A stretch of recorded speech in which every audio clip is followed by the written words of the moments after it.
এই মুহূর্তে সবচেয়ে বড় খবর, এই মুহূর্তে আমরা আছি হারবা বিধানসভা কেন্দ্রের চাপাচলা গ্রামে 160 নম্বর বুথে রীতিমতন আইএসএফ এর অঞ্চল কমিটি গঠন হয়েছে। হারবা বিধানসভা কেন্দ্রের আইএসএফ এর অবজারভার অ্যাডভোকেট পেরুল ইসলাম মহাশয় তাদের নেতৃত্বে হাজার হাজার তৃণমূল কংগ্রেসের কর্মীরা আইএসএফ এ যোগদান দিয়েছে। দাদা, যে হারবা বিধানসভা কেন্দ্রে চাপাতলা অঞ্চলে 160 নম্বর বুথে আপনাদের অঞ্চল কমিটি গঠন হলো, কি বলবেন?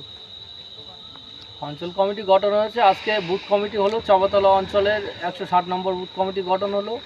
এখানে এর আগে বিধানসভাতেও আমরা জিতেছি 2021-এ এবং পঞ্চায়েতেও আমরা জিতেছি। এখানে পঞ্চায়েত থেকে আইএসএফের মেম্বার জিতেছিল, কিন্তু জেতার পরে সে এখানে আইএসএফের কর্মীদের সঙ্গে আমাদের সঙ্গে বেইমানি করেছে, সে টিএমসিতে চলে গেছে। আমরা এই বিষয়ে আমার একটা কথাই বলতে চাই, সেটা হচ্ছে যে কেউ যদি মনে করে যে সে নিজে জিতে টিএমসিতে চলে যাবে মেম্বার হয়ে, তার জন্যই সে জিততে পেরেছে, সেটা ভুল সম্পূর্ণ। আমার দৃঢ় বিশ্বাস আছে 160 নম্বর বুথ হারবা বিধানসভার এই বুথে 2026-এ বিধানসভাতে পিপুল ভোটে জয়যুক্ত করবে এবং তাদেরকে বুঝিয়ে দেবে যে জিতে আইএসএফ থেকে জিতে টিএমসিতে চলে গেলে আইএসএফের কর্মীরা থেমে থাকে না।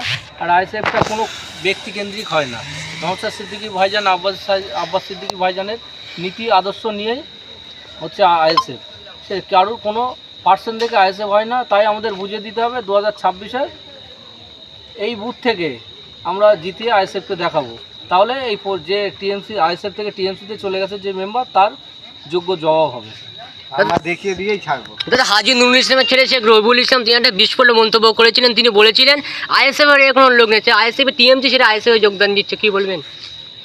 আরে আইএসএফের লোক নেই তো আইএসএফের এজেন্ট বসতে দেয়নি কেন? তার যদি এত সাহস থাকে তাহলে 2026-এ ফেয়ার ইলেকশন করুক না, প্রত্যেক বুথে এজেন্ট দিতে দেখ, তারপরে ভোট হলে বুঝতে পারবো আইএসএফের লোক নেই কি টিএমসির লোক নেই, সেটা দেখলে বোঝা যাবে। 26-এর রেজাল্ট বলে দেবে যদি ফেয়ার ইলেকশন হয়।